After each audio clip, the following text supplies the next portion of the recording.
Hello friends, मैं हूं अमन और फैक्ट ऑफ द डे में आपका स्वागत है। गाइस, अक्सर आसमान में हवाई जहाज गुजरने के बाद बनने वाली सफेद लकीर को देखकर कई लोग उसे रॉकेट का धुआं मानते हैं तो कई लोग उसे बर्फ की लकीर कहते हैं। लेकिन गाइस, बहुत ही कम लोगों को इसकी जानकारी है कि इसको क्या कहते हैं और ये आखिर क्यों निकलती है।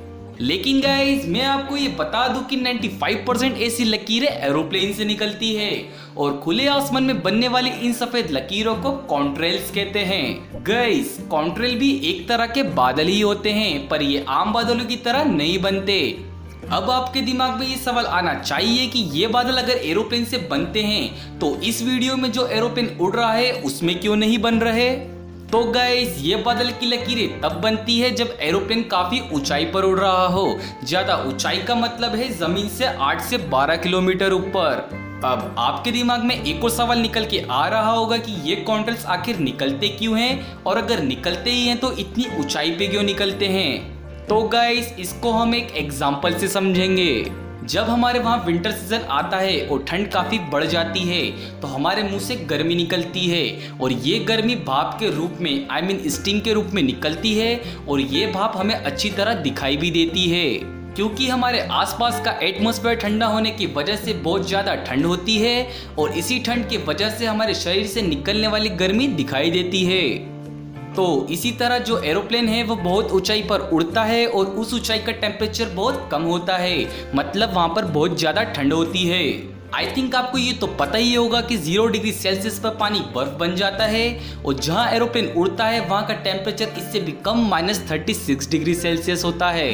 और जो एरोप्लेन का इंजन होता है वो भारी मात्रा में हवा को अंदर खींचता है और जो एरोप्लेन का एग्जॉस्ट होता है वो गैस को बाहर की तरफ निकालता है। इस गैस में वाटर वेपर्स होते हैं जो उस टेम्परेचर में छोटे छोटे क्रिस्टल्स बन जाते हैं और हम जो सफेद लाइन देखते हैं वो वही वाटर क्रिस्टल्स होते हैं और इसे एरोसोल्स भी कहते हैं और इसी वजह से हमें ये कॉन्ट्रेल्स दिखाई देते हैं। आइए जानते हैं कॉन्ट्रेल्स से जुड़े 5 फैक्ट्स। फैक्ट नंबर 1, जब भी आपने 2 एरोप्लेन साथ में उड़ते देखे होंगे तो आपने एक चीज जरूर नोटिस की होगी कि एक एरोप्लेन में से निकलने वाले कॉन्ट्रेल्स छोटे हैं और दूसरे एरोप्लेन में से निकलने वाले कॉन्ट्रेल्स बड़े हैं। तो गाइस, ऐसा इसलिए होता है जब ऊपर हवा में ह्यूमिडिटी नमी ज्यादा होती है तो कॉन्ट्रेल बड़े बनते हैं और जब हवा में नमी कम होती है तो कॉन्ट्रेल्स छोटे बनते हैं। फैक्ट नंबर 2, एरोप्लेन के एग्जॉस्ट से कार्बन डाइऑक्साइड, नाइट्रोजन ऑक्साइड और कार्बन मोनोऑक्साइड जैसी गैस निकलती है और इसी के साथ सल्फेट और मीथेन जैसे हाइड्रोकार्बन भी निकलते हैं और इनमें से कुछ गैस कॉन्ट्रेल्स बनाने में मददगार होती हैं, बाकी सिर्फ प्रदूषण में सहयोग देती हैं। फैक्ट नंबर 3, गाइस, कॉन्ट्रेल सबसे पहले विश्व युद्ध के दौरान 1920 में देखे गए थे और इन्हीं कॉन्ट्रेल्स की वजह से लड़ाकू विमान आसानी से पकड़े जाते थे और कई खबरें तो ऐसी भी निकल के आई कि कॉन्ट्रेल्स की वजह से कई विमान आपस में टकरा गए क्योंकि उन्हें धुएं की वजह से कुछ दिखाई नहीं दिया।